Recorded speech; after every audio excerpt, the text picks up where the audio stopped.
Umani ng kilig at intriga sa social media ang tambalang Kim Chiu at Paolo Avellino matapos kumalat ang usap-usapan na umano'y may Valentine's Date ang dalawa. Agad itong pinansin ng kanilang fans na kilala bilang solid supporters ng Kim Pao. Dahilan para muling mag-trending ang kanilang mga pangalan online. Nagsimula ang espekulasyon ng mapansin ng netizens ang ilang sweet interactions ng dalawa sa mga recent events at online post. May ilang fans pang nagbagi ng kanilang hinala na baka may special na plano ang dalawa ngayong araw ng mga puso kahit wala namang kumpirmasyon mula sa kanila. Sa kabila nito, nananatiling tahimik sina Kim at Paolo tungkol sa tunay na estado ng kanilang relasyon. Wala ding opisyal na pahayag mula sa kanilang kampo kung totoo nga bang may nakatakdang Valentine's Date ang dalawa. Kaya patuloy pa rin palaisipan sa publiko ang real score sa pagitan nila.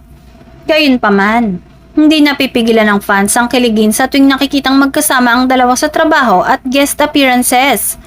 Marami ang naniniwala na kahit work-related man o personal ang kanilang bonding, ramdam umano ang natural na chemistry ng tambalan. Matatanda ang ilang beses nang naging usap-usapan ng closeness ng Kim Pao lalo na matapos ang kanilang matagumpay na projects na nagpakilig sa maraming manonood. Dahil dito, bawat galaw at update tungkol sa kanila ay agad na nagiging laman ng showbiz headlines.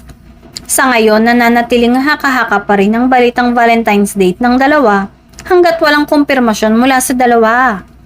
Pero para sa kanilang fans, sapat na raw ang simpleng kilig moments para gawing mas espesyal ang pagdiriwang ng Valentine season.